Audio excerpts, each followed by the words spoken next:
I want to talk about Dota for a while on this podcast, actually.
It's March 26th, 2014. This is Idle Thumbs 151. I'm Chris Remo. I'm Jake Rodkin. And I'm Sean Vanneman.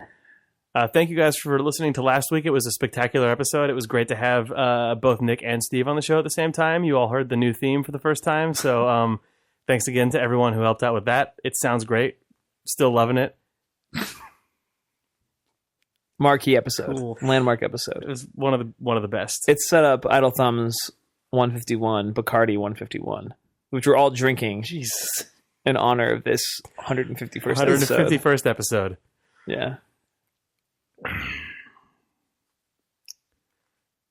This is one way to get over sort of depression and grief. I was quiet for a minute because I was taking a moment of silence for episode 150. Oh. Yeah.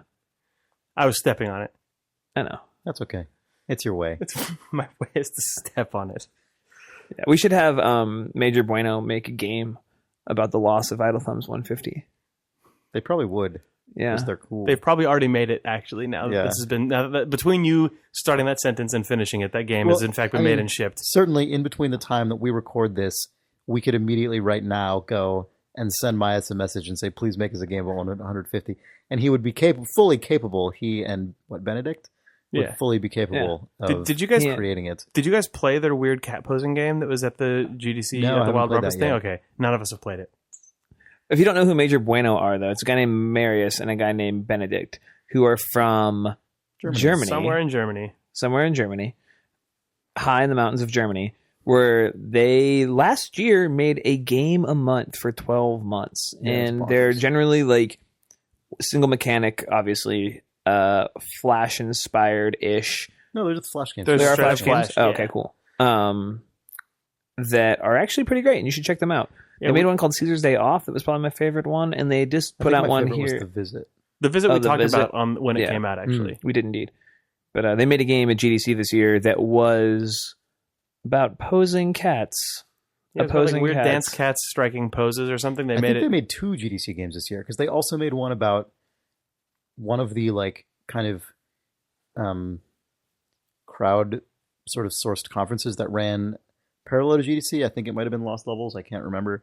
But they made another game also the week where you have to inspire indies to make games, and that was the game that they made. They don't need inspiration. Indies don't? No, Major Bueno. Well, I know they don't. They're not short on it. I know they're not. Anyway, those guys are cool, and if you search for Major Bueno, they're probably the only thing that's called that on the internet, so you'll probably find them pretty easily. Good name. Yep, Myas, I guess we've all sort of worked with Myas, kind of, because... We all definitely have. He was at Telltale for 6 months or so? Gosh, it felt like forever. I thought he was there for a year, but it might have been 6 months. Yeah. He was at Double Fine for a while after that, working on Broken Age. Now he's back in Germany making weird games still. He's a good man. He ended up in both of those positions in ways that when people go, how do I get into the game industry? I go, this is the way.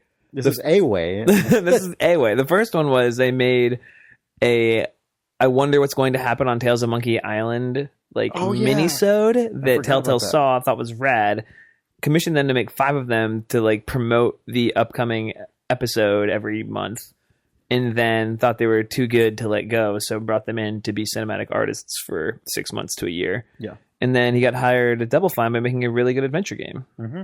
An adventure game about him getting hired. About getting hired at Double interviewing Fine. a Double Fine. In classic LucasArts style. His hire at me at Double Fine game was about him not getting the job, though. I think he was thrown out of the window or something. It was good. Oh, okay, right. Mm-hmm. Yeah, very good. Yep. And then he made he made the sequel to Hostmaster, which is the game about Tim hosting. That was GDC one of his awards. monthly games. Oh, was it? Yeah. Nice. Anyway, that guy's cool, and the other guy's also cool. Did you? I just don't know him very well. Segue. Uh-huh. No, segue would be if I was actually cleanly adjoining two topics. This is more of an idle thumbs seg. This is a hard right turn. Yeah. Into something that I want to talk about. Did you watch the Dota movie yet?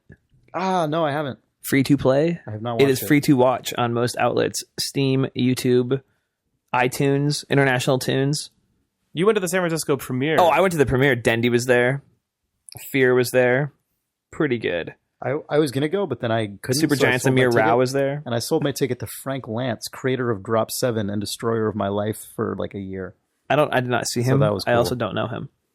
So he's a good guy. I may have seen him. He's super smart.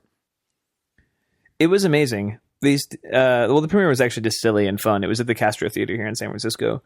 It cracked me up that Ukrainian Dota 2 ultra superstar Danylo Ishtuin, I think is his name, rolled up in a stretch Hummer. Seriously? Yeah. Oh man. So good. Hilarious. So good. Hilarious. He's so nice. What's funny is he seems like a really nice guy. I mean, who knows? They did a Q&A afterwards. It's like pretty Yeah. typical when you go to one of these things where you're like, oh God, here we go. And the first question, this guy came up and said, I know Ukraine's been in the news a lot lately, like geopolitically, and I was just wondering how that's like either if that's impacted your life or like could have any impacts on your like professional career or anything like that, and if anything bad were to happen to the Ukraine. And there was sort of this like collective sigh where everyone was like, oh my God, not sigh, but like exhale, where it was like, oh my God, it's a good question. Like, that's a really good question. Oh, you mean like among the audience? Yeah. Yeah. Because we were all like, oh my God, that's like a really like super pointed, like on topic. Like, this is this question that you couldn't really ask this guy in any other forum. Right. And I want to hear what he has to say. The questions went downhill from there. To the point where they were some not questions. Like, oh yeah, they were straight up Chris Farley guy. Like, do you remember the time in International 2? Oh my God. When like IG was, yeah, they were pretty bad. What did he say about the Ukraine thing? So this is a good like little glance into Dendy's personality. Super affable, really silly guy. He starts talking and he goes, oh, it was so difficult actually when I left my apartment. Like, they like rushed us to the car because there was like all of a sudden there was gunfire for some reason. And then we get into the car and we like zoom to the airport and we go through these checkpoints and everything's really intense. And I see like these people getting thrown up again. And he tells this whole story and he goes, we get into the airplane. I'm like, and everybody's just like, Jesus Christ. He goes, we get into the 747 and then I look out as we're taking off on the tarmac and there are guys there with the rocket launchers and they shoot these rockets at the plane and we like dodge the rockets and we get here and we're fine. And there's this sort of, everybody's just like all wound up, like 1,000 people in this theater are all like, what the fuck? And he's like, I am kidding. Everything is fine. He's like, it does not affect my life at all.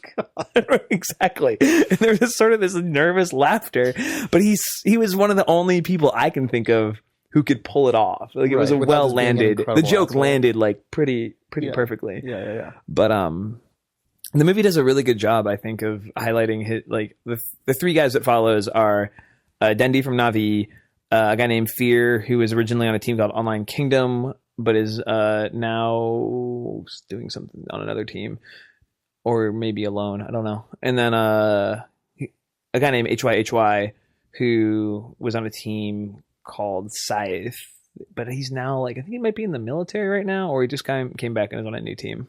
But he's from Singapore.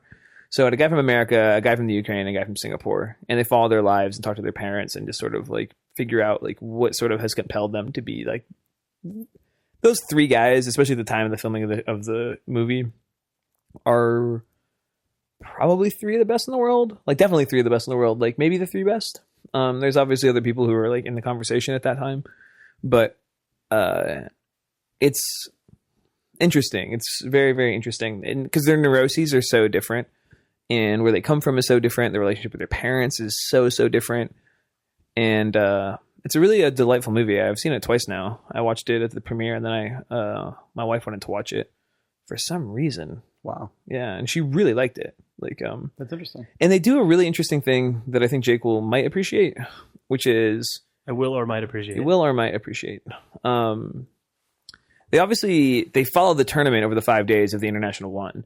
And they also do a really good job of couching how insane a $1 million prize pool was in an esports tournament when they announced it. Mm-hmm. They really do a good job of like, because so much has changed between International 1 and International 4 will be this summer. Wow, crazy. Yeah. I thought it was 3 coming up. No, 3 was last year. Okay. Wow. Yeah. So like they do a good job of just sort of like really couching it in that very specific moment, because the moment changed. But they also do a good job, I think, of making the Dota play relatively accessible. They don't try to like unpack the various mechanics. They simply say it's 5-on-5, destroy the other team's base, and it has a complexity level that goes all the way to like something like chess. It's like very, very complex. They just set it up really quickly. Yeah. And then because they show the actual tournament, they have a lot of like what is ostensibly in-game footage, but it's sort of tilt shift shot, and it has like the character. It has like new UI, so you're like, this is like, here's fear. So you think they're just like rolling through demo, like the demo recording of the possibly. Of the so they have like really like nice, looks like in-game footage where you're seeing the action.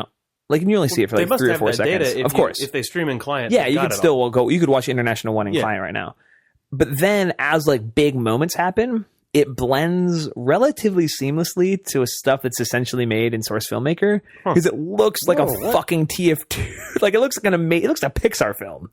So it's like you're watching like this guy chase another guy down, and then the camera will like swoop and then maybe cut, and you see like 1080p beautifully rendered like Pixar style animation of like the kill, and then like him moving on to get to the next guy. Weird, so it tells but the thing that I like about it, well?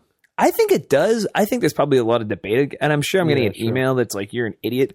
But the thing that I think is good about it from his filmmaker's perspective is that they really knew not to get too caught up in the bullshit of the game, because the drama is who wins and who loses and what that means to their lives. So by blending into the Source Filmmaker footage, it's more well, it shows you what it feels like. More exactly than what right. That's exactly what I was going to say. It's interesting because that's like if you were doing a documentary about a sporting event and you didn't have replay footage, but it was like the most monumental event in the history of that sport, one route that a documentary director would go would be to pay an animation team to animate a recreation of it based on like baseball box scores or whatever. Right. And it's interesting because in this they have a pixel perfect replay of exactly what happened, but that's not necessarily the most like filmic or like audience digestible way of presenting that information. Right. So it's not historically true, but it's like emotionally true, which I think is the place where everyone gets mad about that bridge in documentary films. But that's interesting. Because they talk about this moment that like there's a very specific moment in the International One in the final where Dendy lands just like an amazing skill on somebody. Like he uses his ultimate in a way that like basically wins them, like starts to win. It's like they turns the tide of the match. And I was comparing it the next day to being at the International 2 when Na'Vi turned this insane like team fight against IG. And I was like, oh, and I actually showed the moment to Amelia on my iPad. And she was like, well, that was indecipherable. And it is. Like, it's even to, like, somebody, an expert. You look at it and you're like, whoa, like, all these things happen at once. But it was also the one that I think I've mentioned on this cast was slowed down to, like... I was there for that. I was in the audience. Yeah. That was great. Yeah. And we watched it, and I was like, this is happening, and this is happening, and this is happening. And she was still, at the end of it, she's like, wow. Okay, I don't know any. That was 5 minutes gone. It's interesting because I think there's actually a lot of power for some people, maybe not for Amelia, but in seeing that they have the historical record of that moment, and that they have the ability to go and ask hundreds of people, thousands of people who are alive, what it felt like to see that and get a response, but then to not be able to show people as a tool what all these people see is different than what you see, but it has meaning to them. And instead saying, you know what, we're not going to show you what they saw and what had meaning to them. We're going to show you an artist's interpretation that will have symbolic meaning to you, but we're not going to show you the actual footage. that's a potential loss. But I mean, that's also just It's it seems like funny that's the though, choice that right? they made. Yeah, well, it's a difficult problem because it's like it'd be like It makes the movie about something else. yeah, it'd be like if you could interview 1,000 people about what it was like to be there when like JFK got shot, but they all spoke a different language. You'd have to get like a translator, and I guess that's sort of similar. That some things are lost in translation, but it feels like the CG animation is like translation. Their enthusiasm being palpable is the thing that's interesting. Like the emotion would carry through even if you didn't understand all of the nouns. If it was just people saying "holy shit, holy shit, holy shit," and then what you see is this just like of like two guys playing some animations that kind of connect, and then some particles come up. I think that's interesting, but it might be a completely different film. Yeah, I agree, and I think. I'm curious to watch this, and I'll be curious to see how that feels to me as someone who kind of understands the game, but not really, not really, not like you, or fucking anyone who plays it really. But to me, it sounds like almost an implicit acknowledgement that something like this just is not, and probably will not in the near future, actually be a mainstream thing. Right. You know what I mean? What's funny is because the movie makes grand overtures to the contrary. Like it's like fucking international, like professional gaming is fucking here. This is bigger than football in 5 years. But that just means that if that happens, you can't ever go back and watch this documentary unless they recut it or something. But I mean, like this documentary as a work or like as a record of these events, like is always going to have the version of it that assumes the person watching it doesn't have that context or knowledge or understanding. Yeah, I mean, I don't, that's which sort of like maybe isn't terrible. I'm just saying sort of that, like applying intent to why they put the like source filmmaker footage in. I think it's probably equal parts communication, but I think Jake made a good point that I agreed with about the source filmmaker footage actually just communicates what that moment feels like to play better than the actual game footage can do, which I think is interesting. Yeah, it's like I don't know. It depends on the execution because, like, I mean, arguably, so. It's like the difference between watching like NFL footage that they would show on TV versus like NFL films footage, which is like guys mic'd up and they have these amazing 1080p like red cameras on the sidelines that catch stuff in the game that you just it is cinematic. But like it is. the documentary King of Kong is all about Donkey Kong, which is an incredibly digestible game. So they don't have to obscure anything, but it's still people.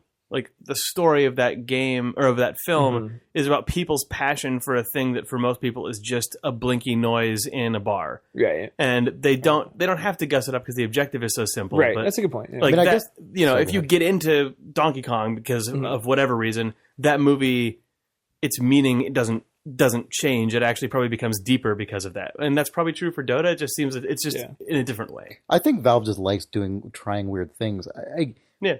Who knows though, right? Like, I mean, we got to see it. I'm curious to see it as well. But even if we see it, that doesn't tell us what the intent was.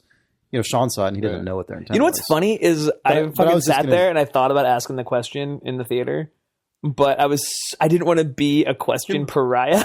So you know what I mean? I was like, you should have just waited until the quality of question had deteriorated to such a degree that you could only be. That's right. But like by the time they were like shutting it down. Just kidding. Just kidding. What I actually want to know is what the creative choice of that. Yeah, like it kills me that I didn't ask the question. You look over the line is crazy with all. Like, you also know multiple human beings who could probably find out for you.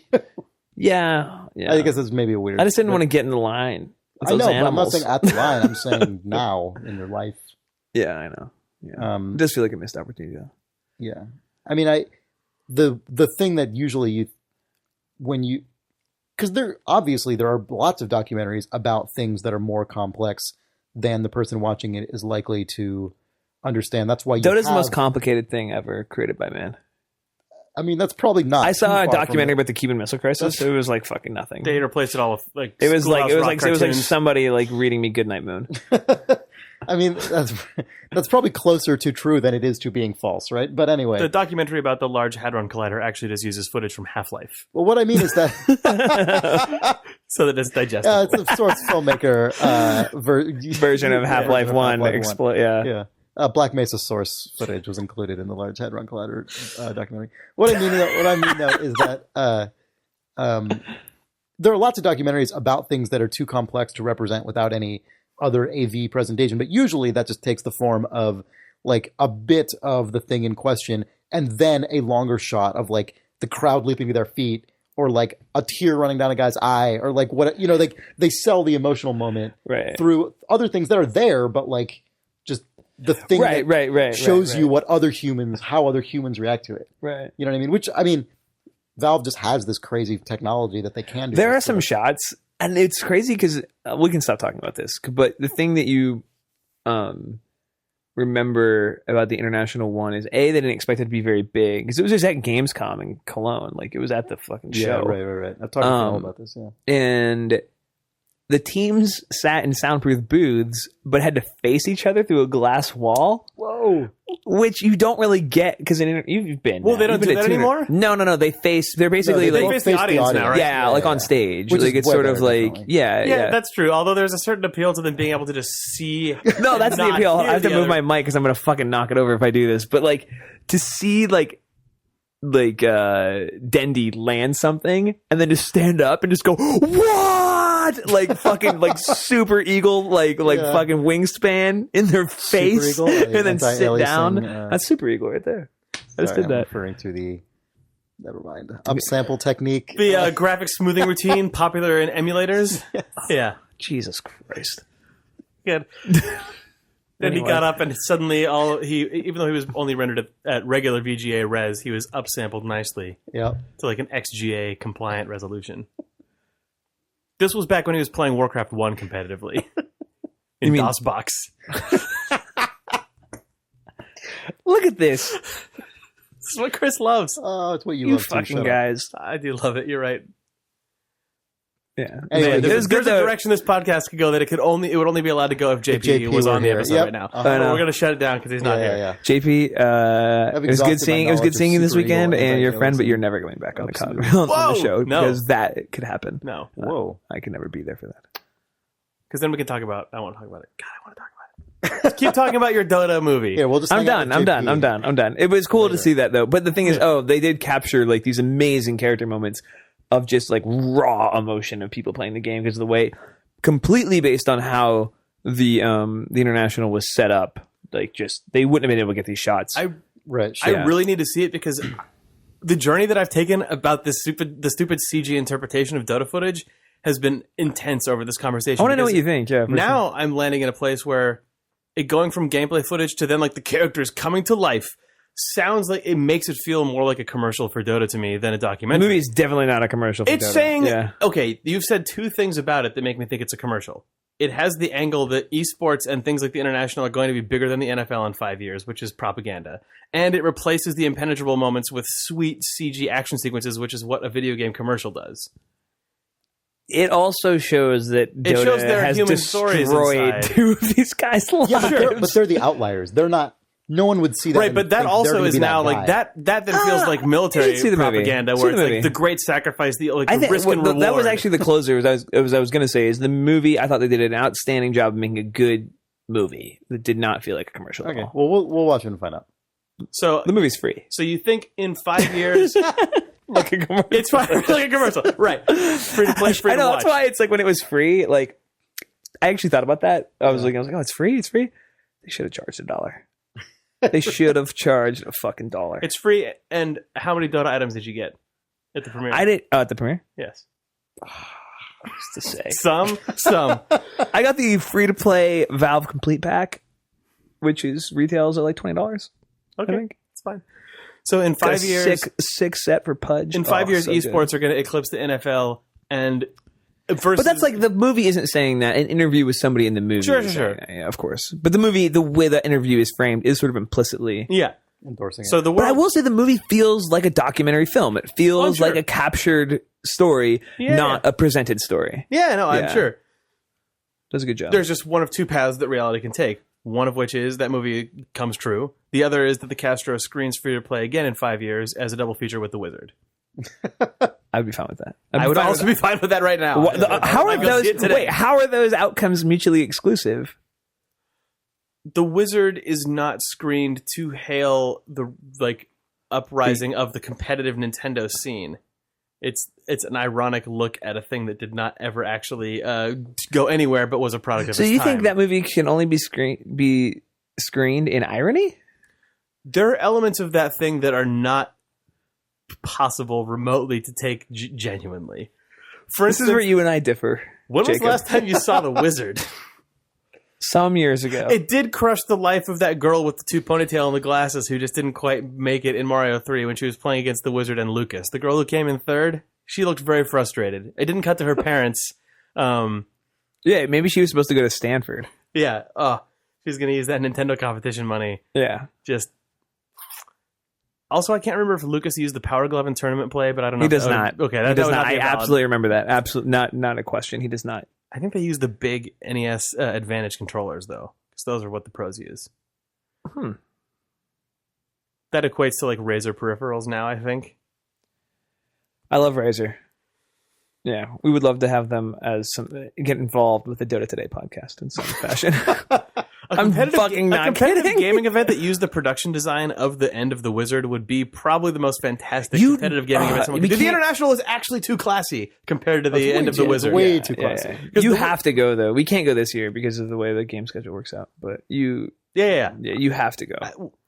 One day I will go to the International. One day I will go to Burning Man. Actually, unfortunately, they are at the same time, so maybe I'll just never go to either. I'm going to do a Wombo Combo next year. Oh my god, you're that guy. Fuck wow. Yeah. Wow. It's both the best and the worst that any human could aspire to. Yeah. But I think they're moving it. They're moving. The International? It sounds like they might change the theme a little bit. Unclear. The International? What do you mean the theme? What's the theme of the International? Oh, just the aesthetic presentation. Oh, okay. You mean it's not going to be classy and take place in the Symphony Hall anymore? Well, it's definitely not going to take place in the Symphony Hall. Yeah, they can't fit everybody in the Symphony Hall. Because was it going to go to a stadium? I think they're going to... What I would assume, the only place in Seattle they could put it that isn't like where the Seahawks play is where the Seattle Supersonics used to play. Oh, there's a big basketball arena? Yeah. They could put it maybe in the UW basketball arena as well. That would be weird, though. I think probably they would put it where the Supersonics used to play, because that's actually super interesting, because the Dota tournament in a basketball arena immediately looks like a Korean StarCraft competition. Exactly right, because it's like if but that tone is so different than like if Timberlake he would probably play at the football stadium. But you know what I mean? If like a mid-size pop act, like somebody who couldn't sell out the CenturyLink was going to go to Seattle, they would put them there. Yeah. Mm-hmm. I think they can get the Idle Thumbs Pikmin 2 competition in as like the opening act. I know a guy who could talk to about that. Can we be like the opening, like when no one's really quite there, like the one guy with his guitar? They do that stuff, right? What stuff? At the International, they have openings? Mm-hmm. Yeah, they're like the night before, they'll do like hilarious like 1v1 tournaments and stuff like that. And like they do all... Is it 1v1 where people are managing 5 lords? Because that I would watch. No. Where they've just got synergy running, so if you move the mouse over, it controls the other screen. You can switch to other guys with tab. You can do that. You can switch to other guys. Switch with tab. Actually, you don't even need to. You can just click on them. I want the one-man band in the International 5-team setup just running around. That's you mean they have to be on all machines? Yeah, the novelty act. That's what I want to see. Absolutely. Trick Dota. Yeah. It would just evolve to 1v1, because it would be so disadvantageous. Not if they do it every year. People would evolve that so they could get their act in. People would get crazy at it. We'd get into like the Looney Tunes vaudeville audition scenes where the guy brings in his dog who says roof and rough, and then walks out the door and says, maybe I should have said DiMaggio, but it'll be like the Flea Circus. You know that? Oh, whatever. Fuck off. I didn't say anything. You just looked at me like I was insane, but I know what you're doing to me, and it is what we do to Nick Brecken sometimes. So just watch him continue to talk until he's ruined himself, as I have now. Anyway. We'll take a small break, and then come back. Yeah. Okay. For the rest of this Dota Today episode, and this is our break. Is a break. So we'd like to thank one of our sponsors for this week, the AMC original series Turn. It is a 18th century spy drama set during the American Revolution, which looks pretty cool. I think it looked from some of the featurettes we watched, it looked like it was based on some sort of like nonfiction literature, but it's a story of colonists building sort of an ad hoc spy network. Yeah. In the lead up of the American Revolution, and it premieres on April 6th April at 6th, 9 p.m. on AMC. I think we've only seen as much of it as anyone else. We watched we watched all the little featurettes and stuff on AMC's site, and I'm personally a sucker for espionage stuff and also for dramatized specific points in history, so I'm definitely going to check out the show. It reminded me that there's less of this stuff in the US than there is in the UK. Yeah. Watching that reminded me that this kind of period kind of period drama, but also a genre work. Yeah, is exactly. very much super common. It's still there. pop culture. Yeah, exactly. So I don't know. It'll be interesting to see how this turns out. It's definitely exciting. If this was on any other network, it would have a fucking psychic in it. Anyway, check it out. It's April 6th at 9 p.m. on AMC. It is called Turn. Turn Your heart. Turn. You know what I'm talking about. Is that some sort of Addams Family rap? They do what they want to do, say what they want to say. That's what I thought it was. The Addams Family. That's what I was hoping it was. Mr. Hammer. MC Hammer. Martin Charles Hammer. Martin Charles Hammer. Martin Chadworth. That's ridiculous. Oh, sorry. You're right. Matthew Chadworth Hammer. Matthew Carlton Hammer. Matherton. The name Matthew just reminds me of that Matthew? fucking asshole from just reminds me of a fucking asshole. Downton Abbey. Of Mr. Crowley. Yeah. Wait, Matthew Matthew's Crowley an asshole? Hammer. Matthew Crowley Hammer. He's an asshole. He's a fucking chotch. Yeah? Yeah. He hooked us in with his romance story, then got hit by a car. That's not even the thing that pisses me off. It's when he gets out of that fucking chair. When he's like, I'm paralyzed. Not. I'm paralyzed. Psych. Yeah, that was pretty stupid. Old-timey phrase. Psych. Like they used in the They used it 1800s. in old times. 1922 or whatever the fuck that When show they is said from. not all the time. in Not. Abbey. Not. We're totally being taken over by the Germans. Not. God, what do we talk about in episode 150? World War I is over. Psych. World War II. Bummer. I think that's exactly what Hitler said before marching into Poland. God, it's like Ninja Turtles 2 Secret of the Ooze. When they talked about that when World War II was happening. Cowabunga. Yeah. Remember that time when Matthew Crowley got out of his chair and said cowabunga? And ate a pizza. And ate a fucking pizza, which was prepared by 20 chefs downstairs. And then they were like, how did you get rid of your paralysis? He's like, it's the secret of the ooze. Yeah, Downton Abbey season 2 or whatever that was. Where did you learn to do those roundhouse kicks, remember Matthew? in the title phrase supercut when Matthew Crowley said it's the secret of the ooze? Of course. Yeah, season 2 is the one where they had to move down into the abandoned subway below Downton Abbey. Right. And learn to do roundhouse kicks. Yeah. Being taught to them by By an what's that, animatronic Bates? rat. By what? by Mr. Bates. By Mr. Bates. Yeah. He had a cane, just like Splinter. Yeah, that's true. It all tracks, dude. Mr. Bates Fucking- he was just a regular rat, and then he touched the ooze and became a stuffy butler who looks like Doug Tobacco. Exactly right. It's airtight, dude. Doug Tobacco. Huh? I've never observed that. He does look like Doug Tobacco. Oh, Mr. Bates could be Doug. They share a brow. If people Doug did, has a more prominent face, yeah, but they share a brow. Like, If there was Mr. a Downton Bates Abbey could cosplay, like just a group of 20 people, and Doug was Mr. Bates, he would win. Fact. Unless a member of the cast of Downton Abbey was there. Yeah. I guess I can see that. What? Oh man, whatever. Stern Doug is totally Mr. Bates. Wait, Yes, Doug is just so no, not rarely Mr. Bates. Fuck that. Doug is not Mr. Bates at all. Doug is Carlton. Or Carlson, whatever, Mr. Carson. God, I thought you were like Carlson. Oh, No, Doug and Mr. Carson, 100%. Sorry. There What we did go. I say? you Bates. said Mr. Bates. Who's Bates? Oh, Bates Oh, is- Carson is way closer. Yeah, that's Bates what I is the guy meant. with the cane. You're right. I thought when you said Bates, I thought of Carson as like the head of the house who sits down in the like. No, old timey Carson. Yeah, that could totally be Doug's No, that's old. Doug that's 1,000%. Doug's great uncle. Yeah, in like 40 years. Yeah, Yeah. that is Doug Whoa. Tobacco. You just aged Doug further than I thought you did, and then I realized that we're 30. Yeah, you're like, what? Doug when he's like, oh, In 40 years, God, give the man a break. He's a young man. oh, when he's like 73. Oh, wait. Sorry, yeah, Bates. God, Doug and Bates have nothing in common.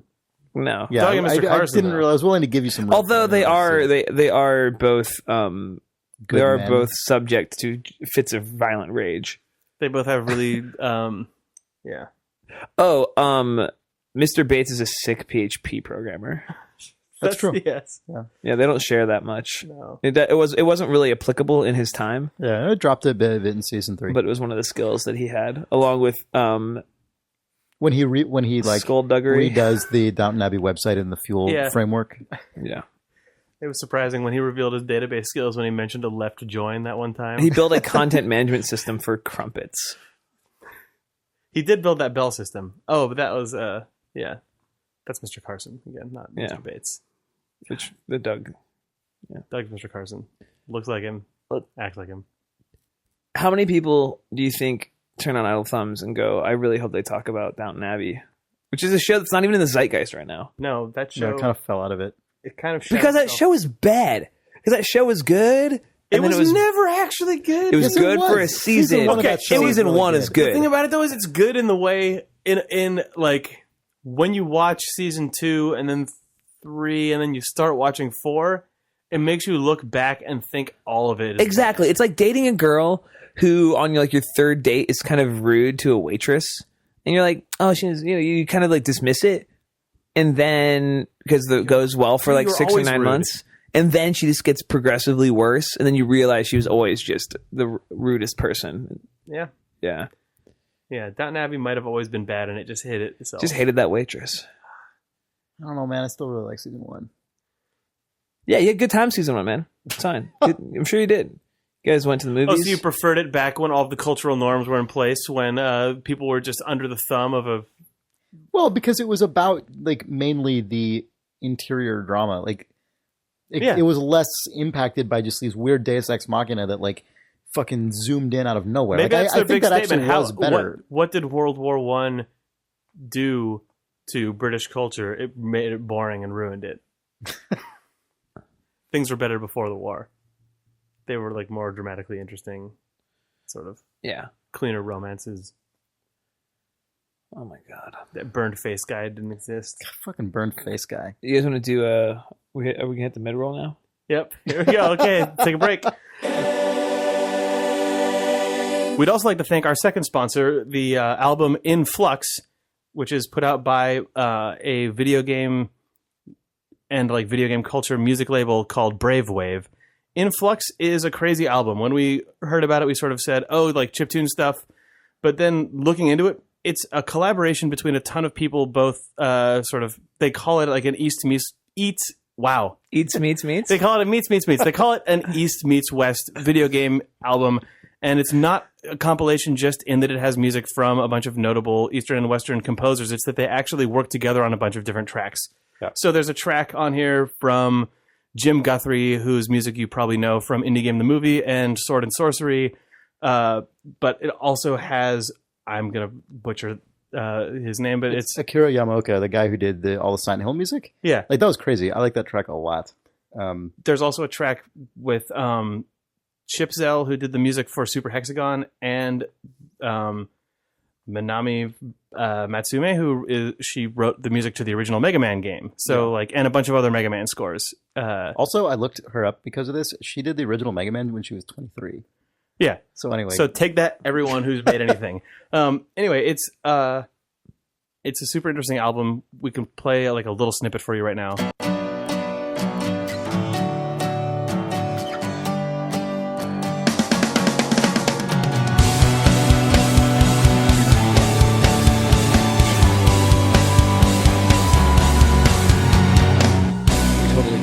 We did. We totally did. Nice snippet.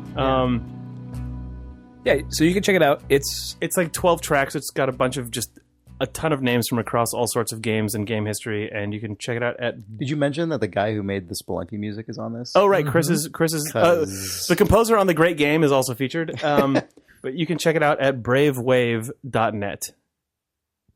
And thanks to those guys for sponsoring, which actually reminds me that we should also thank... we should thank them because they're helping us out a lot. We're now, our advertising has changed hands.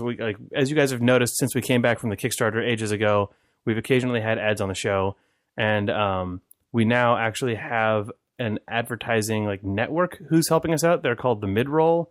I think they do ads for all like Indoor Kids and the Nerdist stuff. They do some stuff with Giant Bombcast, and they've been helping us find some advertisers and some sponsors, which has been super good. But it's why there were 2 this week and why they are new and weird. Yeah, they're the best. They're like in the like when we talk about stuff, it's because we generally think there's something interesting to say about it, or we're working with good people who are treating us well, and they are one of those people for sure. Yeah. And ads are definitely allowing us to be super stress-free about how we run the podcast and think about interesting things we want to do in the future.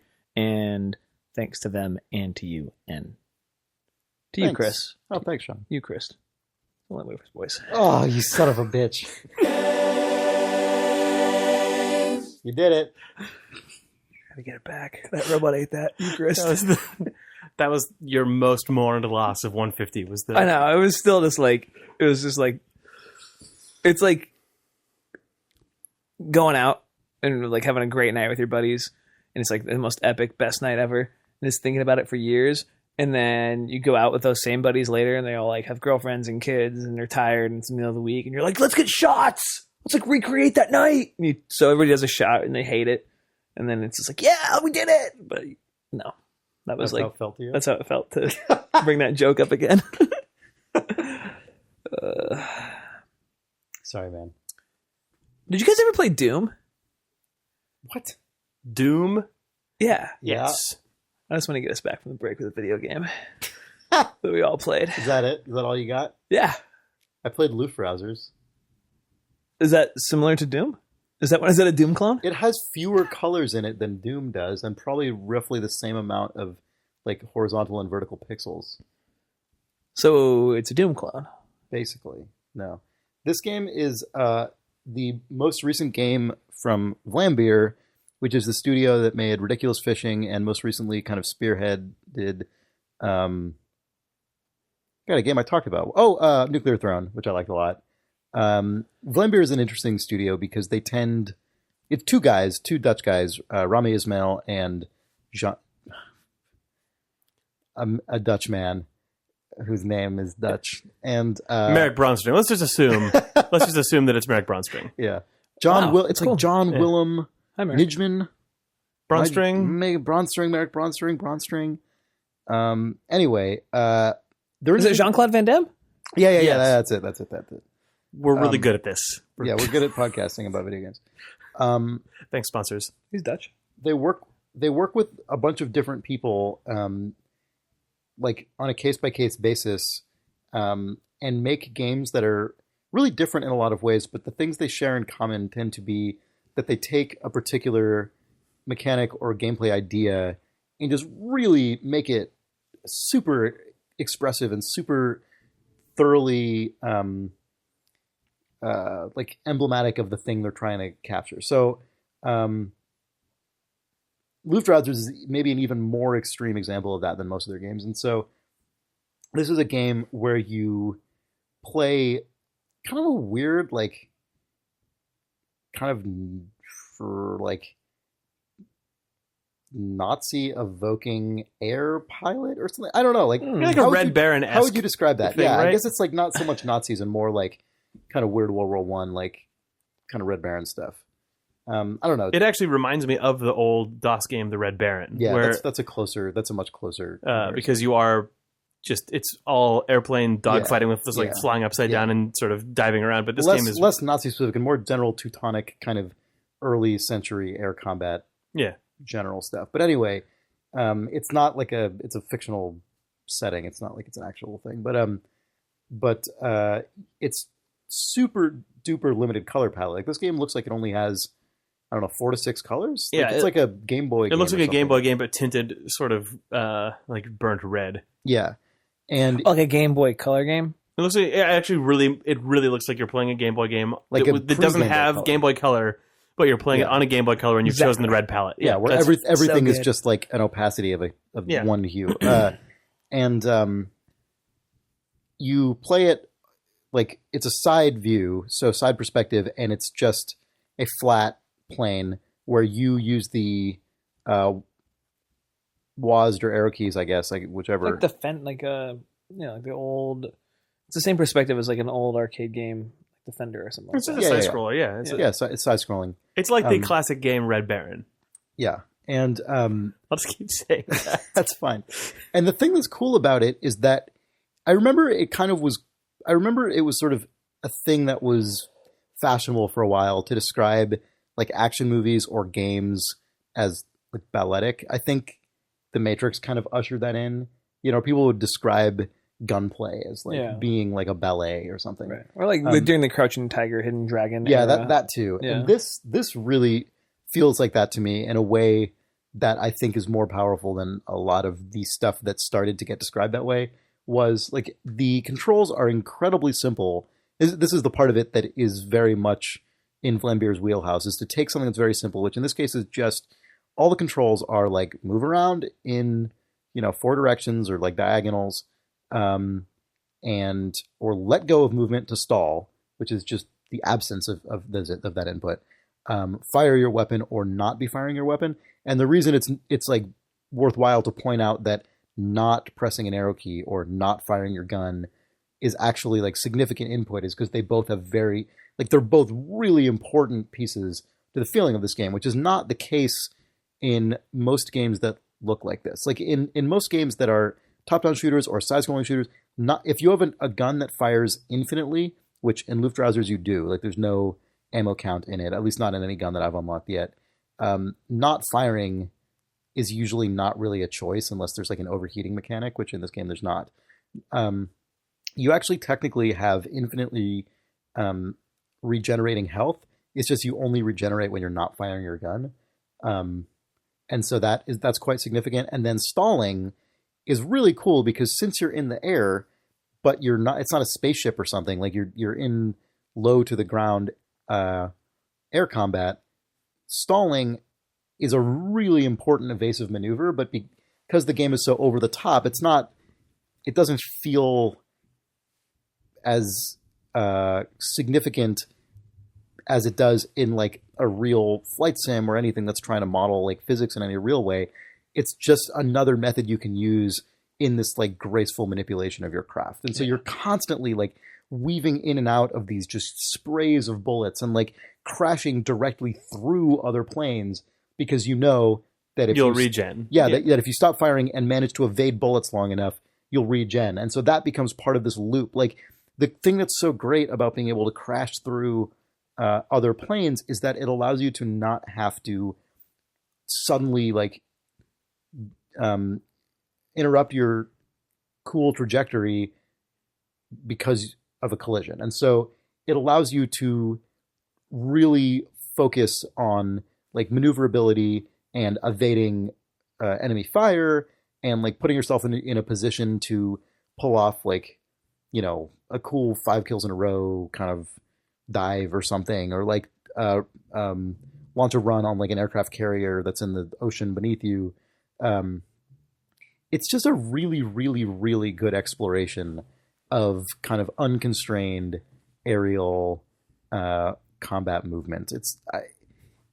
I'm really impressed by Vlambeer because they managed to take things this simple and just wring every little last bit of depth out of it. Like it's a really impressive game design skill because it's not how most games are either on the like AAA side, which these days tend to be super content heavy, or on the sort of indie stripped down thing, which tend to either be like really simplistic and kind of more about something more elemental and representational, like impressionistic, or something like a roguelike or whatever, where there's like lots and lots and lots of things that are all feeding into this crazy system. Their games have the level of mechanical input of like a mobile game or something, or like an old arcade game, but they even refer to themselves as arcade game developers, I think. I think totally. That they take the ethos of like super polished old arcade games and are trying to push it absolutely into modern it's just times. That they explore that stuff to such, at least to me, it feels to me, and I'm sure lots of people who are, I guess, more conversant with kind of classic arcade games may disagree, but like based on the arcade games I used to play like when I was a kid, it just feels like they're just more evolved, which makes sense because it's, 20 years later or whatever. But their games feel so tightly tuned and so. Also, their art amplifies the tightness of the mechanical of like the movement tuning and the feedback tuning in a way that old arcade games I think just probably couldn't afford to do, but also just never did. Yeah, like even what little I played of this game, just the movement of the plane, you just feel it hard. It's really nice. Yeah, it's super good. It's super duper fun. So this is Luftrausers, and it's the sequel to a game called Luftrauser, which was I think just a web-based thing that is Luftrausers also actually really fun. It's on their website. They actually have it embedded in the Luftrausers demo website now, and it still communicates the feeling, the general feeling of really interesting and compelling movement that the new game has. But I would still I would still highly recommend the new one. Like for whatever reason, the stuff they added to it, I thought this was very complimentary, and I played the old version for a bit, and then I just said, whatever, I'll just get this new game, and it's so good. It's just so good. I think I kind of want to talk about Quadrilateral Cowboy for a minute. I know I feel like we ourselves are going to get super saturated on it because we talked about it a ton in episode 150, which got erased. And then we talked to Tom Francis about it a little bit. But since we talked to Tom, I got a chance to actually play through a piece of it. And I've become kind of obsessed with it. We've talked about this. We talked about it ages ago, I think, when Brendan first announced it. It's a game where you play as... we talked about it on Idle Thumbs 150. We talked about it on 150. We talked about it last week. We've talked about it a million times. It's a game by Brendan Chung of Blendo Games, who you might know from Adam Zombie Smasher or Flotilla, or his sort of first-person spy, weird narrative experiment things, Gravity Bone and 30 Flights of Loving. Quadrilateral Cowboy, a game name I cannot pronounce, is a game, it follows in that first person thing, but in this you play as a computer hacker in the 1980s. You're inside of you're planning heists in virtual reality where you enter into these sort of simulated buildings, and you've got a deck that you can drop down, which is just an old briefcase computer. You can log into a terminal in it and program simple commands to unlock doors and stop laser beams and do other sort of security system stuff. I played through a little bit of it, and it's, I don't know what to say other than it just completely got its hooks into me. Like, I've been looking at this game at shows. We've talked about it on Thumbs. I've watched people play it before, and I guess this isn't really a spoiler because it's just a tiny bit of the way into the game, but the first 3 challenges in the game introduce you to this hacking mechanic. And the very first one, it's totally risk-free. You go and you set down your computer and you type in like door 3 open for 3 seconds and enter the command. You can go into a door. You steal some documents or whatever. Then the second one, it gets a little bit more complicated, and you've got to there's a couple different objectives where you pass through a wall that doesn't let you bring your deck in. So you have to learn how to execute a command and then wait and execute a second command so you can have your computer start to run some stuff for you. And then the third challenge, it just says you have 60 seconds to complete the entire previous heist. And the first door that you go in, it makes you drop your deck. And I had been feeling a lot of pushback from the mechanics of doing all of this like terminal-based hacking stuff, but the game just straight up making me do this, where like I ended up having to enter like I embellished a little bit. I made it. So like the significance of it making you drop your deck is that you have to do everything on there before you even I ran it a couple times and failed the objective a couple times, but then I ended up writing a reasonably fancy program that was like, it ended up making me go through this 60-second montage where I felt like I was the most like boss spy in the entire world because I was like, okay, that door is going to open now, and the laser grid is going to turn off for 3 seconds now. Walk past it, it's back online. Steal the briefcase and laser grid off. Door open, steal the second briefcase, second laser grid off, skylight open, extraction point. And like, but so it's just the moment in like every fucking Ocean's 11 movie or whatever. Yeah, that just looks like the most. But like, I did all of it by typing all the commands in, and yeah, you can since like we played it ages and ages ago. I think Brendan let us take a look at it, and since then there's one simple thing that got added, or at least that I didn't know about, which is, and that I saw people doing at GDC, is there's a beep command. So in between your code calls, you can make it beep. It's so good because then I could be like, door's gonna open, and you just hear boop now, And like I set different tones of beeps for like when the lasers were going. I got all into making it just be like the most just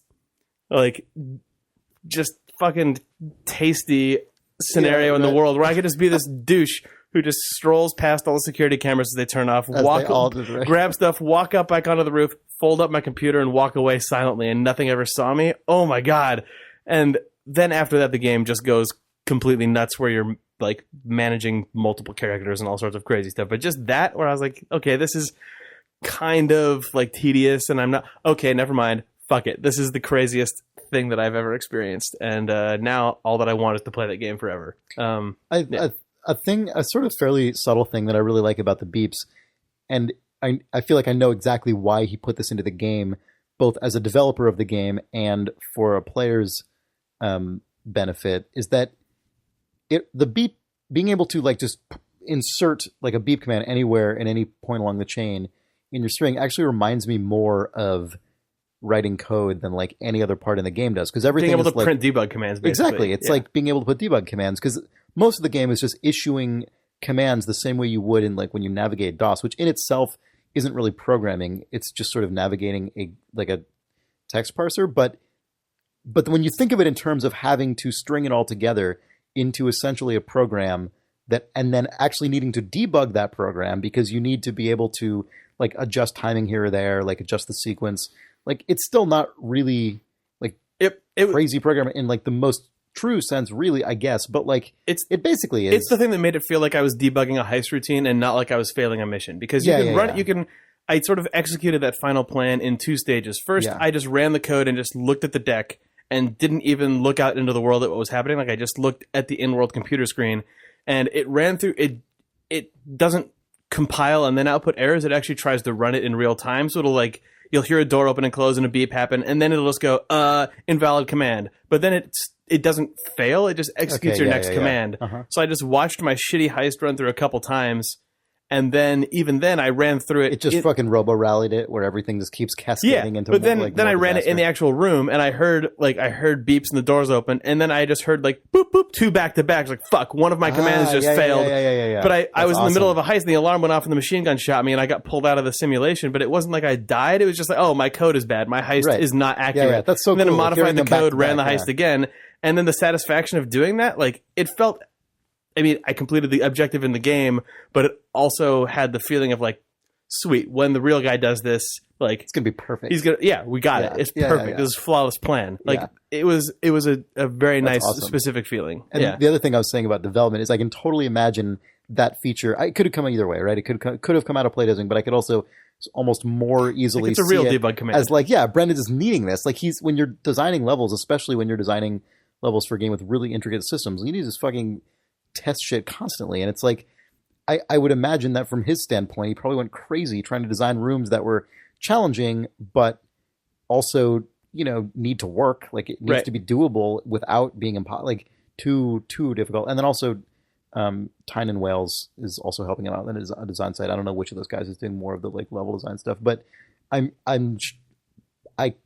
could very easily imagine Brendan adding that feature because it was as useful as a developer of the game, and then it being a trivial task to just add it into the game's I have no idea when this game's going to come out, but it was very interesting how much it felt like actual work and not like I was playing a game for so long. Like even though it was still like I'm wandering around and sneaking around and doing all these spy-like things, it was an intensely work-like feeling for some of this stuff. Like the trial and error actually feels like developing a scenario, but then the payoff at the end was so strong. Yeah. That's like what Brendan, I forget if this was on the real podcast or on the Destroyed podcast, but like Brendan was talking about how incredibly rewarding it was to see these like little kids play it and just have the most intense look on their face for like 15 minutes as they kind of puzzle through a level and then just be so pleased with themselves once it all worked out. Yeah, I'm eager to get into the later stuff when you're managing multiple characters, because I feel like that feeling that I got of watching everything just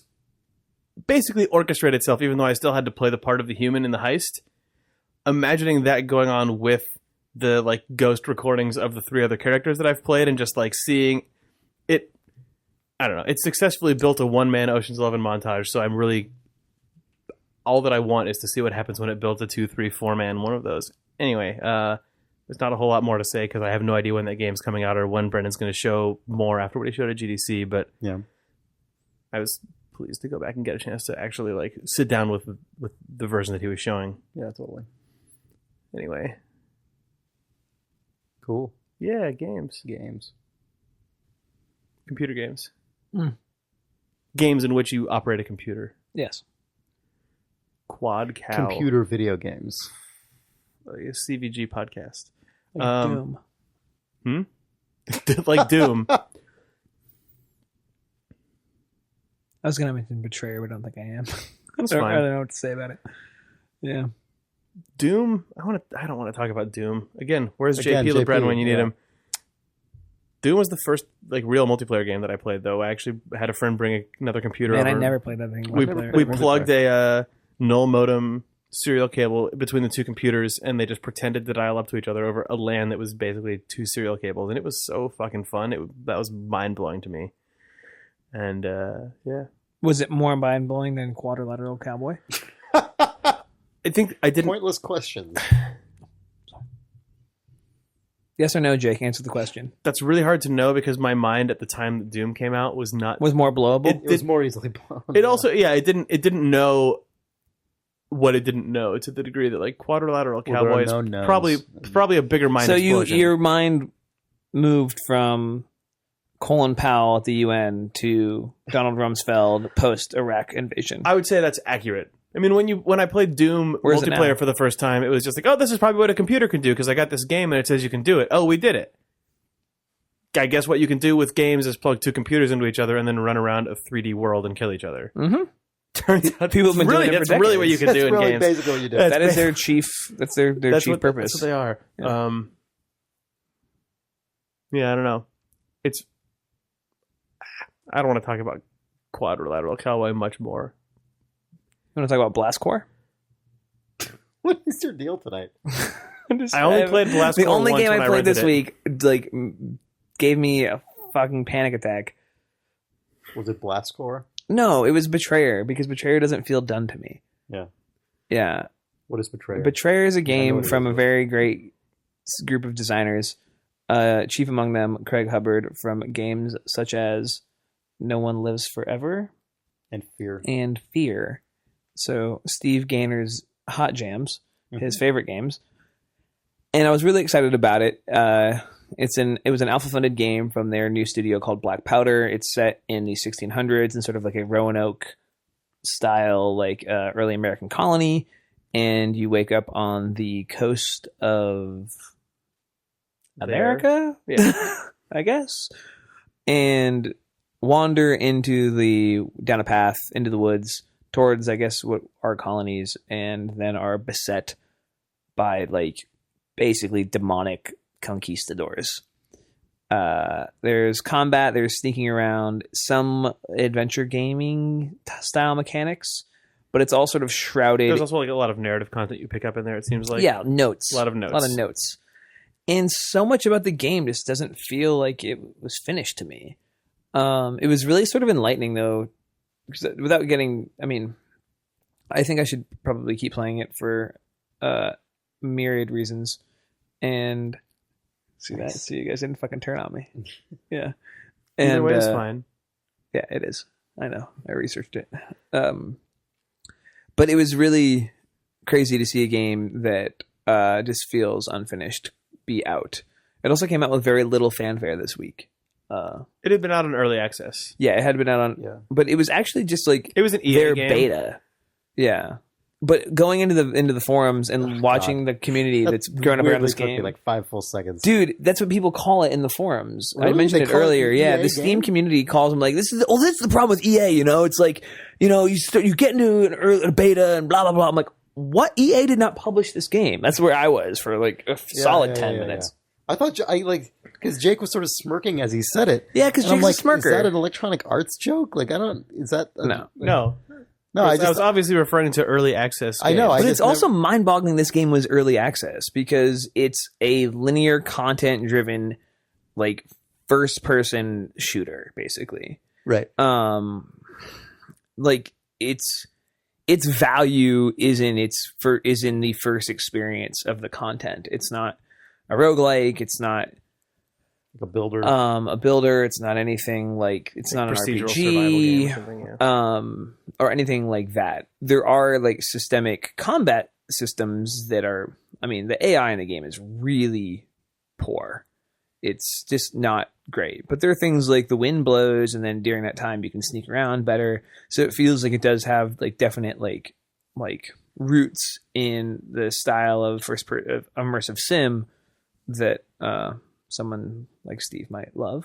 But so much about the game is just wide open areas that don't really feel purposeful and sort of have a dearth of content and a lack of density that feels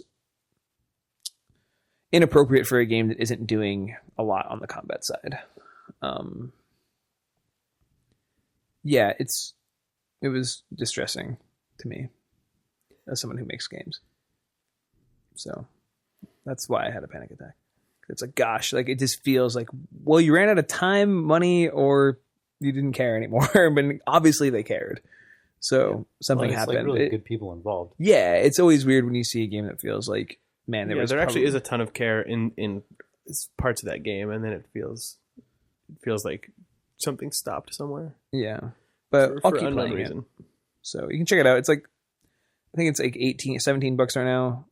I bought it from their website, but you can get it on Steam. It's called Betrayer. So I can build an Unreal. Yeah. Probably cut all that Betrayer stuff out. Nope. You guys want to read a mail? Mail what? Electronic mail. Is that related to like an EA mail? No, it's This is an early access mail? It's like a male version of that like pole dancing robot that we were looking at earlier. Oh my god. Wow. Actually, if that existed, I would find it less abhorrent. It does exist, and it is abhorrent. No, he's like you'd find the man dancer less problematic. Yeah, than the male one. The male one, if it had like little cuffs, yeah, and little cuffs and like a greased up chest. At least, yeah. I don't know. That shit cracks me up so much. So what? So if it's like Jude Law and AI, we need to make a reference to what this is. What did Jake just do? I guess. I mean, there's basically a pole dancing like Kimiko-tron style robot. Yeah, it's a bad thing. It's really not bad. good. No, it's really also terrible. It's everything. It's one about of the worst. Bad. It's one of the worst. It's so distressing to watch. It's one of the worst things I've seen that exists under the pretense of entertainment that is not ultra bannable the moment you see it. Right, that's true. Yeah. And furthermore, isn't actually doing anyone physical, like apparent physical harm. Right. So it exists in this place where like nothing can be done about it because it's produced in the auspices nothing of art. Nothing can be done about it from like YouTube's end, for example. Like it can't be down. Right. It's like on what grounds? Just it being the worst is basically the box you want to check. Animatronic like lady wearing, I guess, like just sort of like a pinkish, like maid's outfit. Like it has like lingerie-esque outfit thing. Huge stiletto heels. Yeah, it's a stripper. It's just a robot. Bad. It's a robot stripper lady. But she doesn't take her clothes off. She just dances. It's not a she. It has a pole coming out of his chest that goes into a mirror. Thank you for clarifying that. It is representative of a she, though. Yes, but it also has like grease stains. There's grease stains all over it, which luckily is just because it's a defective robot, and it's wearing a fucking weird like plague doctor mask or something. Like where? Why? I don't know. Someone sent it to me on YouTube. It said, "Here's a robot news." I said, "That's not robot news. That's fucking news. Psychological terrorism." That's just this is. It's a robot. This is what's It's not news. This is the Day one at journalism school. No, it's from the Salacious. Like weird, shitty magazine on the newsstand when the robots take over. It's just right. This actually looks like the robots that Bender pays money to in Futurama. Yeah, exactly. This GIF would be representative of a magazine that had a blacked out cover in robot time. In robot time. Yeah. God, do we want to talk about Facebook and Oculus? Is there anything to talk about? Well, fuck yeah, we do. Now I forgot. Yeah, I'd forgotten about it. Oh my God, we're all over the map tonight. All over the map. It's so... I mean, I kind of summed it up when we were like going like bonkers over it earlier in the office. But like, it's just a product that I had never considered as being part of a worldwide ad company's portfolio. It just felt like a consumer electronic that was geared. John Carmack as their CTO. This is computer entertainment. It doesn't blend in with Facebook in the year 20. as just two. Like if somebody's like computer entertainment in the year 2014, Oculus Rift, not like. But if like Facebook is not that, it is a social media platform / advertising platform / like networking tool, right? / game platform / The last thing I would think about it as like a computer entertainment product. Obviously Facebook's also not a product, it's a service. Man. It's really weird. It's an almost impenetrable move. I mean, there's immediate crass places you can jump to, like, there's going to be ads in your Oculus Rift, ones, right? Yeah. Like, you play Mortal Kombat with a friend in Vietnam. You can do that thanks to the social graph. Do your shopping at home. You could do that too. What else we got? I mean, the things that I was are book from the internet. Fuck Facebook Messenger chat. Fuck all, except I just bought WhatsApp. Fuck all the stuff that's right now. Let's build the platform towards, hey, we have integrated hardware with our content partners, with our software partners on the platform, and we're going to say, you want to watch a Netflix movie with your girlfriend who lives 4,000 miles away? You guys can put on the Oculus, see each other to your right and your left, and then see the movie screen in front of you. You're sitting in a so theater. Different than anything you expect Facebook to be targeting, though. Facebook doesn't feel like they target anything to me the way it feel like the Blob. You know what I mean? It feels like you just sort of collide with it. They're like, this is ours now. The thing they're getting into Google territory. I don't know if it's their menagerie of bullshit. Facebook has still, with the exception of, I would say Facebook by and large has been connective tissue that then they stick ads on. I mean, you can host your photos and videos on there, but you don't think about Facebook as the home of your photos and videos. You think about Facebook as you should, but the way that they set up, you think about Facebook as the place where people connect over the memories that those photos represent. Right. You don't think about Facebook photo archiving the way you think about Flickr. Right. You think about Facebook as or you did think about Flickr, yeah. Yeah. Facebook is thought. I always think of it as the weird social crossroads of stuff, which is kind of what. What are the other big Facebook acquisitions of the past few years? Instagram. They, by the way, I just looked this up just now. They spent half as much on Instagram as they did on Oculus. Yeah, they spent $1 billion on Instagram, which was a huge thing. But they spent 9 times more on WhatsApp. I know, it's just than they spent on Oculus. I think Facebook's capital with which to make acquisitions has gone up, and I know, also the value of the shit is inflated wildly. It has. Well, I know, but everything in between Instagram and now has all been chump change compared to except WhatsApp. WhatsApp, and that's what I'm saying. WhatsApp and Oculus, but it's not as though I looked this up for that reason. I was wondering, are they just making $1 billion acquisitions left and right? And they're not. It doesn't seem anyway. It's crazy to me that this is their second most. I know. It makes you wonder what the heck expensive acquisition ever, possibly. WhatsApp. Maybe Mark Zuckerberg is just like us. He's our exact age. Maybe he's 1 year older than me. The future Carmack maybe 1 year older than me. Maybe he's like, God, you know what's sick? Rift. I don't know. Board of directors. I could see me doing that. Buy this headset. I could see me being a little crazy like that. WhatsApp is another one that people jump to a ton of conclusions over, where it was they're just buying it for the expanded social graph, but then people pointed out the technology of WhatsApp is really strong. The way that WhatsApp works in the developing world, and does also, it's WhatsApp does crazy, is used in crazy scenarios that have nothing to do with how anyone uses Facebook. Yeah, but especially in markets that aren't this one. But yeah.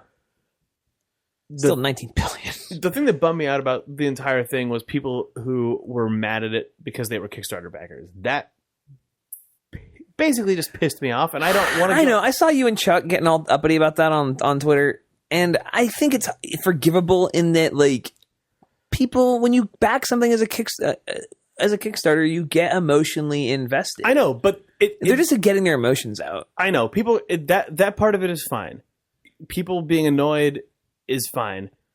Not saying I didn't give them $10,000 they could get bought by Facebook, but that's not. But also, I feel like the extreme that same feeling, right? But though. That quotation was couched in a 1,000 word, 1,200 word blog post that I think is worth reading, that I think is actually inside of the context of his blog post.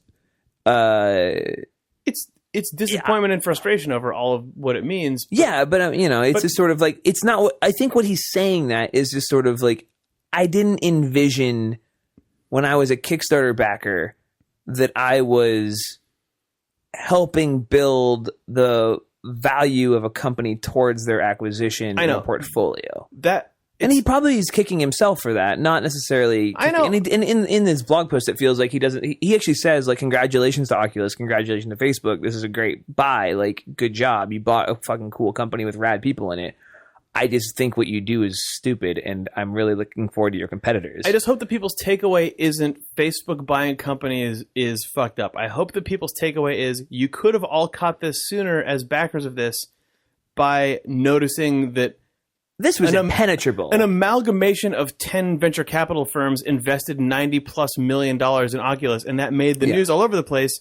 Gaming sites didn't report on it because it wasn't Facebook, the same way that people rate EA as the worst company of the year because they're the easy scapegoat in the gaming community. Facebook is a social games company. They got knocked down by Time Warner this year. Huh? They got knocked down by Time Warner this year. Yeah, I know, but like, I know. Like, that's me undercutting a point for no reason. This feels to me like getting up in arms because Facebook is the company that made Farmville popular. That, like, it feels like I agree with you on that. It feels like being reactionary towards Flappy Bird because it has Mario pipes in it. And it's stepping on our turf. Right. Whereas the turf was stepped on like a year ago when Silicon Valley firms all dropped, picking at your shoe, and it's or however many millions of dollars. It's it's whatever it is, 18 times the value of the Kickstarter. Or whatever, some huge number. And that's the part that's frustrating. Where it's like, oh, what do you mean they sold to Facebook? I invest. You know what? You should know, had they sold to like I do think it's context specific. Like, I'm not saying that they have. It's an intense destination. I'm also not saying that Oculus like owes it to their Kickstarter backers to not sell it to Facebook and sell it to like a better fit or anything like that. Like, had they sold out, like had EA bought them, people would have lost their minds 4 times more. Less. I think less. No way, because people there's still a part of EA. You're like, they make games. It's funny because I'm more comfortable with Facebook owning Oculus than EA because my assumption immediately if EA bought Oculus would be that the Rift, Origin only. The Rift would become a first-party peripheral. Of course, it would be a fucking Tony Hawk skateboard controller. But for me, it's like it would actually be worse for people who play games for EA to buy it because at least Facebook buying it probably just takes it out of the conversation of like who gets. It either takes it out of the conversation, or it means that we're going to see it come back as a general purpose device that also can play games, which is probably less focused for the things people want. It's funny though because none of these aren't going to have it. Probably, no service oriented. Sony's got their own though. Well, Sony has their own, but I'm just saying. I'm talking about Oculus specifically. I'm saying any one solution. The thing is, I don't think there was ever going to be any one solution. I think that's where this is all really interesting to me. Is that, like, just obviously yesterday before this was announced. The whole story was like, Sony's announcing one, Oculus is announcing one. There's going to be competition in the space. Maybe VR is finally going to take off. Yeah. And then Facebook buys Oculus. Fuck, VR is fucked. VR is fucked. Like, it's actually no. I don't think VR. I think VR is fine. I think it's actually. But that's what the winner in all of this is fucking Sony, because they announced one at GDC that people actually thought was good. Project Morpheus, which someone asked, what is Project Morpheus? Like, I think the answer was a Matrix reference. No, the answer was like, we came up with that like 2 days ago because we had to announce this, which is hilarious. That's actually good. I like that. Yeah. We really wanted Reddit to post a bunch of "What if I told you" meme images about Project Morpheus. What's funny though is like none of these service-based mega corporations, like I guess Google and Facebook in specific, have been able to bring any hardware to market in a way that's at all like impactful. Android. Sorry, it's software. The internet. It is, except that the best Android phones now are all based on the Nexus template hardware, which is Google's. Yeah, but they're still all being built by Samsung. Yeah. I mean, that means they're marketing them. Google Glass. Those shuttle buses. God, I saw a guy eating a burrito wearing Google Glass, and he was eating it by himself, and he's wearing his Google Glass, and it was just so fucking funny to me that I was walking down the street, and I was right by GDC. I was at that Chipotle right there on 4th Street, and I was walking through GDC, and I looked over, and he just had this angry face on. I just went, like that. That's the noise I made, and I was like, oh my God, that was out loud. Google Glass. He was wearing it alone. It does eating a food. I feel like, God, my brain reacts so weirdly to Google Glass because it really does. I hate it. My brain actually crawls into a different part of my skull when I see it. Like, it tries to escape. I feel like it actually... So, okay, we know from just reality, right, that everyone has, like, I mean, whatever. I don't know how true this is in a literal sense, but, like, we know that humans can be very influenced by, like, sort of class prejudices and like racial prejudices and gender prejudices and blah, blah, blah, blah. Like we know this, right? But like, you know, I think most of us like to think that we suppress those things as best we can thanks to like empathy and education and like trying to do better in our lives. Trying to be an evolved person. Yeah. Google Glass is not like any of those because it's entirely adopted. And maybe for that reason, I can't stop myself from like just fuck I go into like tribal mode. Yeah, like it's not even a matter of like making individual assumptions about the person in question. It's like that person is them. Like that person is like. Let's see. I don't go that like, far, but I go like, okay. I know this person like chose to wear this right now. That's still you fighting against it, though. I know this person chose to wear this right now, but why would they do that? There's got to be a reason. This is what I'm saying.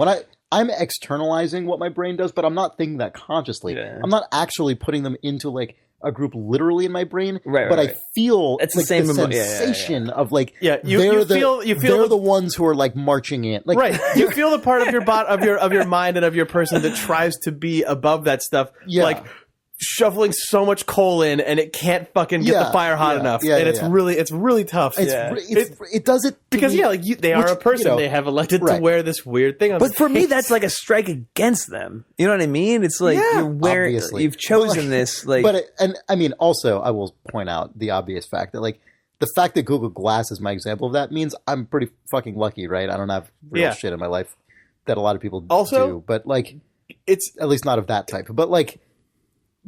The moment Google Glass looks like the pair of glasses you're wearing right now is the moment that this becomes moot and fucked and totally weird. And even more accurate, though. Because it will be a weird, like, Iron Fist to Velvet Glove situation where there are just people who have a weird augmented brain attached to their face and you can't see it. You'll be able to tell. It'll look like this fucking guy who's eating the burrito. They'll always be looking. He's had one of those faces, and I was walking, and I was. What are you doing? No. What are you doing? No, I need to say this out loud for everyone. I need to say he had one of those faces. What do you mean those faces? I'm saying I was walking, and had he not been wearing Google Glass, I would have looked over. You would have known, and I would have saw that guy. No, I'm not done. I am not done. I would have walked by, and I would have saw that guy eating his burrito, and I've been like, that guy's got quite the sourpuss. That's what I would have said to myself. That's what I said. But instead, you're like. He's one of those. No. I looked over, and because he had that, like, I'm fucking pissed, and I'm eating my fucking burrito. Like, he was mad at something he saw on Twitter in his eye. Maybe. Because I saw him just sort of, like, I know what he was mad about. All pursed up. He was mad that it was reported amongst Google Glass enthusiasts that Larry Page was at TED giving a talk on stage and was not wearing Google Glass, which people think means that he has lost faith in Google Glass as a thing. So he was eating his burrito, going, Larry Page is that just makes that's fine. That's fine. Gonna say, that still supports my fucking statement. My perception of that group of people is now just even more firmly in the camp of like weird, like potentially displaced elites, where it's like the favor they once curried had an agreement. Like now they see the writing on the wall and they see that like the revolution is coming, and now they're like scheming and I should have turned around. There's this like some like. Lettuce and guacamole and this Google Glass broken and in the middle of it. Yeah. I don't care if I'm technically renting this, I think you are. I think they work. They're $1,600. Yeah, I thought that I've only seen one person in the history of Google Glass wear them and me think that it was fine. And it was my buddy Morgan because he's a psychopath. He's got pigtails and is nuts. Also, someone you know, so and I know him, and I wear it, and I'm like, that's perfect. Counteracts. Yeah, it's absolutely perfect. Anyway, this has gone off base. Hold on, I just want to segue into a bit of reader mail. We can probably wrap this up pretty soon, but this Oculus is important. Thing. We can go back to that. Oh wait, are we not done? You can keep going. Nah, I mean, we can mark this seg, and you can go into your Oculus. Oculus is fucking done. Like that's it. A bunch of people are gonna make good salaries at Facebook for a while, and that's fucking it. The end. Prognostication. Move on. So Mayumi Matayoshi writes, "Greetings from Double Robotics." Oh my! Is this? It was great hearing your email read on your podcast, episode 148 and 149.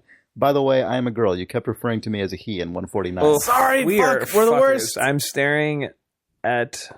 Never mind. What? We can say You're it on looking the feminist longingly- frequency sticker on our window? Yeah, but the way I was saying it was going to make it sound like I put it there to remind myself not to be a shitbag. Oh. But it's just there because But it was just we hung out with you realized your mistake. Then also that sticker burned into your brain. I mean, in its defense, it is right. I mean, my defense, nobody's defense. It is right above a sticker called "Video Games Hot Dog," which is a hot dog coming out of a joystick that looks like a penis. So, I mean, only in the way that hot dogs do. which is exactly. God. Anyway, So if you're looking for the worst people on earth, So if we weren't terrible, we would be better people. you should listen to Video Games Hot Dog. Man. That's a hypothetical. God. Can I actually? We're in the middle of a fucking mail. I'll come back. Remind me that I need to say something about Zach and Kevin from Video Games Hot Dog. Okay. So she writes, since you guys seem to really want to try it out, we've decided to send you a demo unit so you can try it out. All I need is an address of where we can send it to. Don't worry, we'll pay for shipping both ways. You'll have 1 week to fall in love with our robot. Thanks again, guys. P.S. I thought you should know that Richard Gary at Dikayu has one of our doubles. He's a very cool guy. Mayumi Mariyoshi, Double Robotics. This is not fucking true. I'm wondering, right? We can get The thing is, our address is publicly posted, so what do we have to lose? Yeah, this is insane. We are going to get a week of robot testing. This is the happiest I've been in Also, weeks. just for the record, her email address is from the Double Robotics domain. Yeah, so. it's not hackable. Oh my god. Well, I'm just saying. Oh, This would be a weird hoax. But if you were going to prank us, and if you were a reader of Or if Idle you're going Thumbs, to kill us. The way to do it is to say that this is in fact being sent for a robotics company. Right. That part fully accurate. we found we're gonna one like that. We went not even questioning. Of course, we'd bring one of those into our home. Why wouldn't we? Oh, that's just how it starts. Why wouldn't we? Robot, come here. We found the one kind of robot that they're not only kind of entertained by, but innately fascinated by and desire. Yeah. It's like, hello, Jacob. I've been programmed to avoid danger. Also, I like that we're like Google Glass. Blah, blah, blah. Anyway, please give us a wheeling segue, which you have to put the latest iPad inside so that someone else can control it over the internet, so they can pretend to be in your room. And this is what we. Crave. I wanted to have its own personality. If it doesn't have that, we're fine. No. If it doesn't roll in and go, show me where you keep the knives. No. Like, it doesn't work like that. It's. I understand how it works. It's a surrogate. It's a fucking right portal into. Or so we think. Because let's say our plan is Nels works in Canada, and we're going to have Nels be in the Double Robotics remote telepresence trial. Let's just say it's Nels, though, hypothetically. I trust. If the form also requests Nels' address, we got to abort. Because that means Nels is getting a second package, which could be the assimilation package. Yeah, so it's just wearing a Nels skin It job? just beams Nels's. It just is Nels's telepresence in quotes, which is his being digitized into this thing. Nels will and just Nels actually ceases be to here. exist. What if Nels just is? What if Nels is just inside the Double What if Robotics the thing? essence of Nels Like that is new just- Johnny Depp movie? Yeah, the like essence that. of Nels. Where Johnny Depp grew a goatee and took up Netrunner. And became a Canadian game developer. God, And who then- played Netrunner, by the way? Nels sort of officiated a game of Netrunner between me and Sean. Yeah, we should play one more and then talk about it maybe. Okay, All right. so that's good. Got a Double Robotics robot. That's not really happening, is it? I don't know, man. I'm just reading. You're the writing email. your back, right? We're gonna write her back. I mean, why would we not? Again, our email, our address is public. If someone wants to send us an assassin robot, they can do that already. Please don't. I mean, don't probably. It's on its way. It's very slow. Just, But it's, and then as it gets closer, effect, like as, it's very. God, you know what the problem is? Can I tell you the actual problem? No goofs. Is it that we have a carpet? Because I think they can deal No, with we that. can move the carpet. The problem is we're gonna like it. Yeah. The And problem want is to it's the same. spend money. This is the woman in front of the Walgreens who hands you the kitten and says it needs a home. We're gonna like it. In this case, the kitten is a robot. Whatever. With Man. Nels is in Ollie's face on it. both of them. Is this like the Odd Couple? Can we run Hangout on it? Can they vie for control? They have to play Doge 2048, and whoever Doge wins gets to 2048. control it. That's it. That's all you gotta talk about that fucking game on here. What? Just that? No. That was it. I got to hear Chris's Doge 24. I think that might be the only reader mail for this episode because there's no reader mail better than that reader mail. That's probably true. No, I mean, if there is, we'll read it next week. Before we go into Doge 2048, because it's really important that I mention this on the podcast, I said I would. Zach Chick Johnson and Kevin Simmons, who are from Asymmetric and run a little thing called Video Games Hot Dog, a little thing called Kingdom of Loathing, are having a convention in Phoenix, a pinball convention called ZapCon. It is in 2.5 weeks.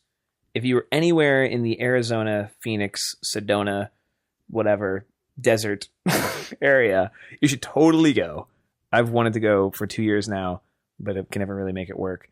But you can find it on the internet. Do they own Zapcon.com? It is Zapcon.com. I assume they did, yeah. And it's April 12th and 13th. Yeah, I've heard it's a really, really good time. They had a great turnout last year. They said that some Idle Thumbs readers showed up. So if you are one of them, a reader who goes to this, go say hi to those guys. They share an office with us here. They actually record in the studio. They are some of the best people on earth. And their ZapCon is going to be great, especially if you like pinball. Check it out. And now, Doge 2048. And now, Doge 2048. Okay, so we talked about regular. I'm really glad I remembered to do that on this podcast, right? This episode is fully the plug zone where plugs rule, by the way. If we were ever curious. Definitely that was not plug. That was friends. That was friends. That was the friend zone. That was the friend zone where friends rule and just help each other out and are so supportive. Zach hasn't friends on me. Have we talked about 2048? I can't remember. We have. Okay. It's threes, but with twos. It's threes, but with like twos. threes It's on the with internet. twos, You and can it's actually free on the beat it internet. by getting a 2048 tile. Yeah. Or a Mega Doge tile. Or Doge. Yeah, so there's I don't know how to pronounce it. Nobody does. Gotta go watch that old Homestar cartoon. Dog. Nobody. Yeah. Is that where it's from? DOGE being a misspelling of dog is apparently from one of those old Homestar like puppet cartoons where they're working at computers. Evolution?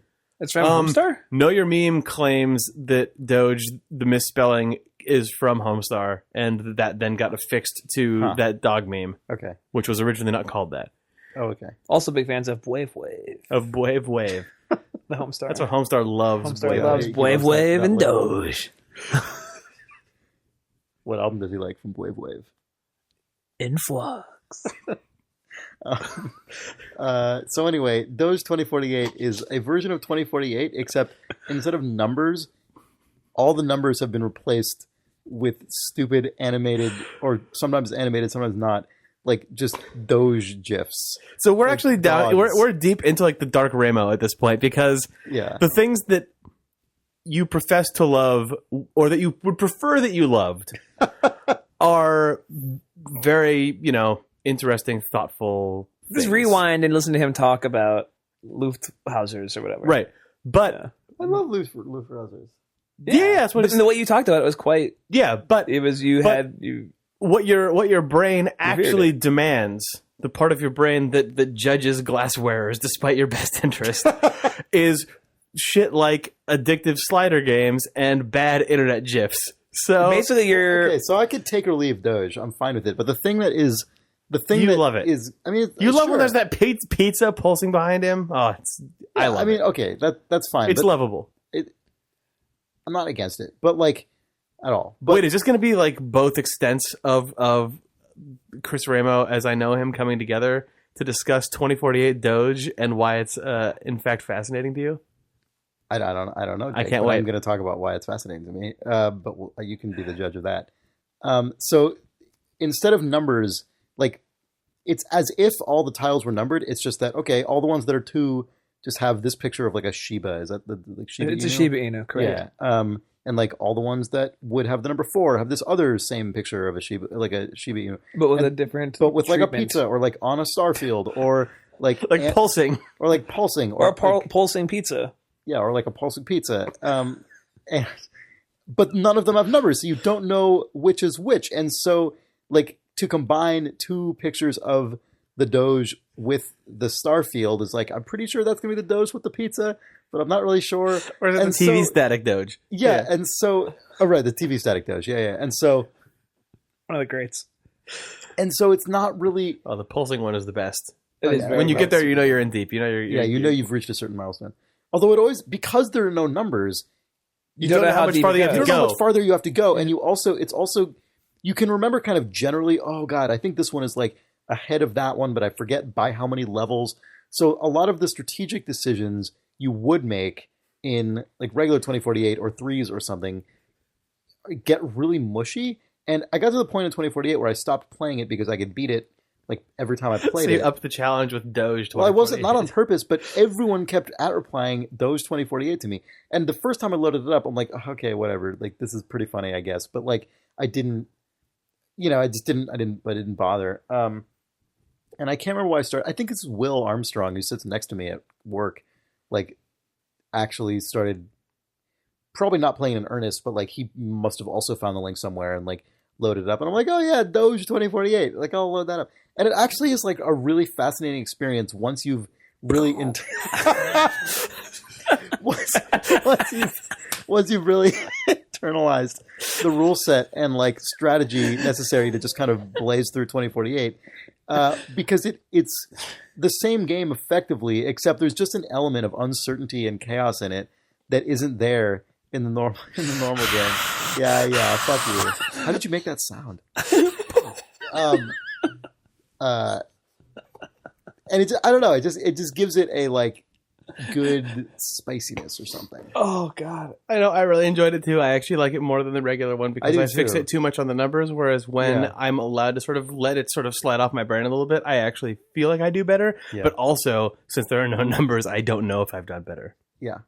Well, I've also completed those 2048 twice. I know. What's the final one? Can you spoil it? I can't remember. Oh, fuck off. I mean, the thing is, it's probably like a sassy dog with some lights. The level of impressiveness of the Doge gifs, to me, doesn't always track to how high. I know, there's some pretty memorable ones early on. Like that pizza one is intense. Which is probably the way to go because it keeps you from burning out. Yeah. Too early. Yeah. It adds a little level of mystery because you get to the next one, you're like, that was fine. But I bet that, there's also, if I match some more Doges. There's also like Flappy Bird 2048 or like Flappy 2048. Yeah, whatever. Which is not that good. People kept linking me to that. It's just not very well tuned. Anyway, whatever. We're done. I think that we peaked. Goodbye. It's so funny to me. No, we're done. I just think about the games that like we used to talk about when I first came on the podcast. Like I remember Far Cry 2, Assassin's Creed. Like we're talking about fucking Doge 2048. Now, if you look at the past fucking 3 years with this guy, Zuma, Spelunky, which is a good game. Zuma was like early on. I know, but like apparently to impress Chris, you must talk about Quadrilateral Cowboy or Far Cry 2. To trap Chris, you must talk about Zuma or Doge 2048. To trap a Chris. You're an enigma. I don't know, man. I would put Spelunky up with any of that shit. That game is good. No, yeah. Mm-hmm. Yeah. A great game. I'm not backing down on that. Where can you get Spelunky if you wanted to try it out? Steam. Okay. I'm so glad that you said, and this is what's fascinating. Was that a lead into a joke? I don't know what you were asking me. No, I wasn't going anywhere with it. I was dangling that worm, see if anything bit it. See what happens. Good luck ending this podcast. I'm not done. Hold on, I want to talk about other stuff.